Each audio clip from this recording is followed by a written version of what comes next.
Welcome to the training videos for the Positive Lifestyle programs for high schools. In this video, we'll look at how to get started with the program. When you think about approaching a school to run the program, think about who is your in. Who's the person you know that might be able to connect you with the school?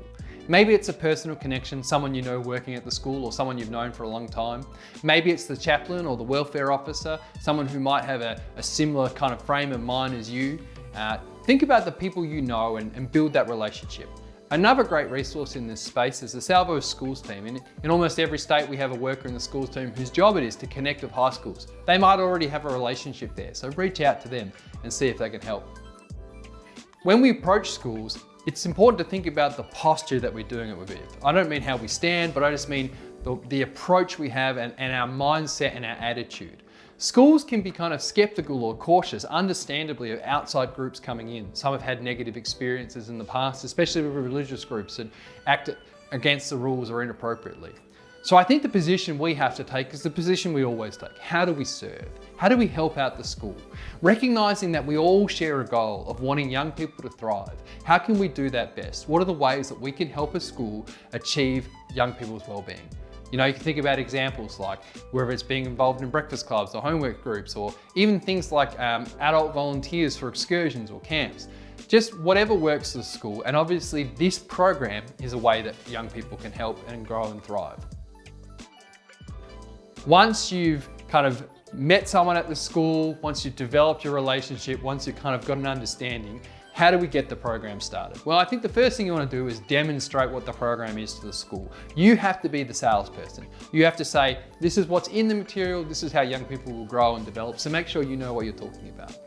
Once you've kind of got the idea, let's do this, everyone's excited. Again, schools are always really interested in kind of well-being or resilience programs, so many will be jumping at the bit to do this. Once you've got that sorted, think about who are the young people who'll be in the program. Will the school select the people, or will it be an open invite? Will it be one year group, or will it be like young people across year groups? Will it be a single gender or kind of open, a mixed gender? Once you kind of thought who is going to be in the group, then decide when is it going to be. The program has 9 sessions, so it fits pretty ideally within a school term. Kind of deciding when is going to be the best time to run it. Is it lunchtime? Is it in a free period? All of those kind of questions. Work out those details with the school, and then you can get started. Once you've got the school on board and you're going to run the program, we want to get you what you need to do it. Now, we've tried to make the material as simple to use and as easy to get. It's really built off 2 components. The first is group material, which is for the young people who are participating in the program.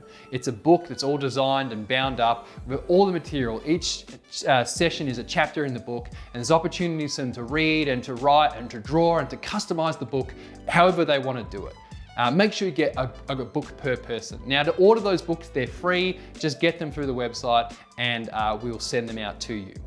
The other part of the materials to make a session work are the facilitator materials. This is for you. It has a lot of the similar information that's in the young people's group material, but it also has things like instructions for games and ideas about how to run sessions, things like that.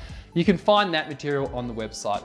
Also on the website, you'll find a whole bunch of other assets to help you run PLP for high schools, things like certificates or letters to school or posters, things like that. And we're always adding more to that as we go. So here's a question for you. Start planning ahead. Start thinking, what size group would you like to run? How many books will you need? How will you get them? Start to think through that. Lastly, when we think about getting started with a positive lifestyle program for school, think about what it's like to be a new program. How do you feel when you rock up to a space that you've never been before? You know, it's my job to go to places, to meet people, but I often feel quite nervous or shy when I enter a new situation, especially if I don't know what it's going to be like. You might be feeling that way yourself about going to a school. It's not a space you're always in. But remember that our young people often feel that way when they go to a program for the first time. So the question is, how can we make our space a positive environment for them that helps them feel at home and welcome? Well, think about the space you'll be running in. Now, where you'll get meet will probably be decided by the school. They might say, oh, here's a classroom or here's an office or whatever. That makes sense. But we need to think about how we make it a welcoming space. We certainly don't want PLP for high school to be like you're standing up the front and they're around desks like a classroom. It's not like that. We want to look for something less formal. Maybe get some chairs, sit in a circle or sit around a desk, get everyone at the same level. Try and make it as comfortable as you can. Think about the ways that you can make it feel lived in and homely, and try and be welcoming. Think about appropriate snacks or music or decorations. Make it feel less like a classroom and more like a space where they come to hang out and chill and learn. We can create positive environments not just in how we have our space, but in how we act as people. We need to be warm and welcoming and inviting as people, You might not naturally be extroverted, but you might just have to switch it on, especially at the start when you're building these relationships. Greet people warmly, learn their names, make connections, ask them questions. Really invite them into the space with how you treat them. Like show an interest, But also it's important to let people engage on their own terms. Young people might be shyer, and it's okay. Make sure that they know they're welcome, but don't push anything on them too full on, No one wants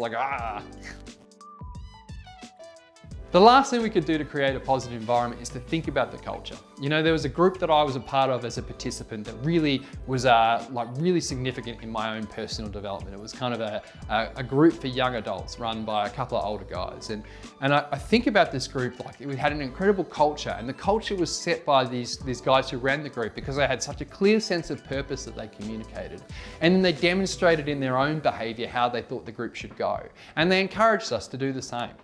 There's an opportunity with the very first session of PLP for high schools, which is an introductory session where you explore what the program is and how it will run, but also how the group is going to treat each other and be in the program. So there's an opportunity for you guys as a group to think and discuss around what the culture will look like. But it's also important as a leader, as a facilitator, for you to think through what can you do to promote good culture? What's the ways that you're going to speak and demonstrate how the group should run, and how will you encourage the kind of behaviors you want to see in the group. Take a moment and imagine you're a young person coming to PLP for high school for the first time. What would make you feel welcome? Maybe think about situations in your lives. What makes you feel welcome when you come to a place? Thanks for watching, and if you've got any more questions about PLP for high school, check out our website or speak to a local member of the National Youth and Young Adults team.